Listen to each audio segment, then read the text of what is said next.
race of his life in Nevada. All right, to Kansas, Republican Congresswoman Lynn Jenkins. Congresswoman, early message you're getting from tonight is what?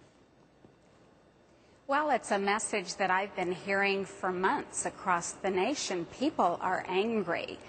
They are frustrated with the direction that we are going here in Washington. I think they're frustrated and feel like members of Congress are not listening to them. And they want us to refocus, get back to our core, limited government, some restraint with this spending. Some policies that are actually grounded in the Constitution.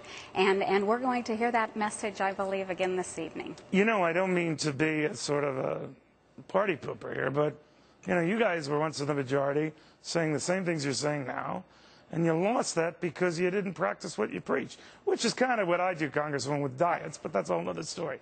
But I'm just wondering whether voters can believe you. Well, I'm actually in 100% agreement with you, Neil, and that's exactly how I won my campaign last election cycle, by pointing that very fact out, that when Republicans had unfettered power in Washington, they made some mistakes. They didn't live up to the standard that they set.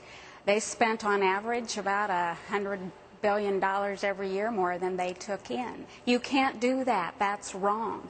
But what I can tell you is this Democrat administration, over the course of time that they have been in control, they've made that amount a near monthly occurrence. Well, you know, no offense, Congress, I don't think people really discern much the difference between, we went from one big spender to presumably an even bigger spender. You're quite right, but it's still spending, right?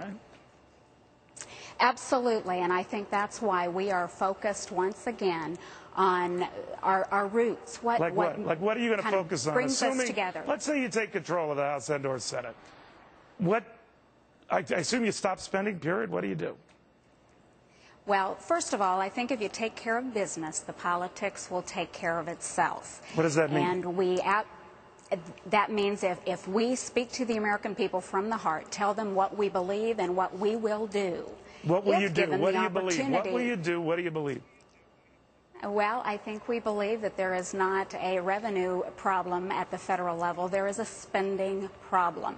We cannot continue to spend at this level. So what would you cut? What would you cut?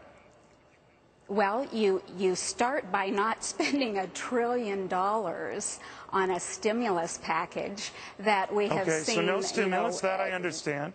What about any of the entitlement programs? Would you risk political third rail type stuff by going after the growth of entitlements like Social Security or Medicare, what have you? Well, I think we have to look at everything, and you have seen just recently the Republicans step up. You know, we put a moratorium on the House side on earmarks. I think that sends a message that we must reform that system. You've seen the rollout of the U-Cut program just within this last week, where we are engaging the American people in what would they like to see cut. And well, I tell you, Congresswoman, when you ask any American, would you like to see a Social Security cut? They're going to say no. Would you like to see your Medicare cut? They'll say no. Now, obviously, we know that the direction both of these programs are going on, something's going to have to be cut or its growth curtailed. And that's when the pedal hits the metal, right? You're going to have to really give them some tough news, are you?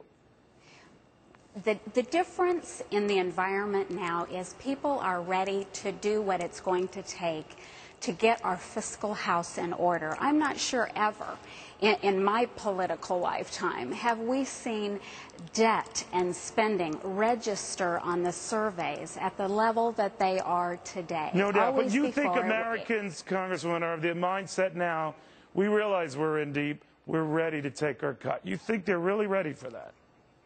I do. I think, you know, please do not insult the intelligence of the American people. They see that this budget that was presented by our president will double the national debt in 5, triple it in 10, and they're ready to send somebody to Washington to do something about it. We'll watch closely. Congresswoman, a real honor having you. Thank you very much. Thank you. All right, with us now is Mark Schweiker, the former Pennsylvania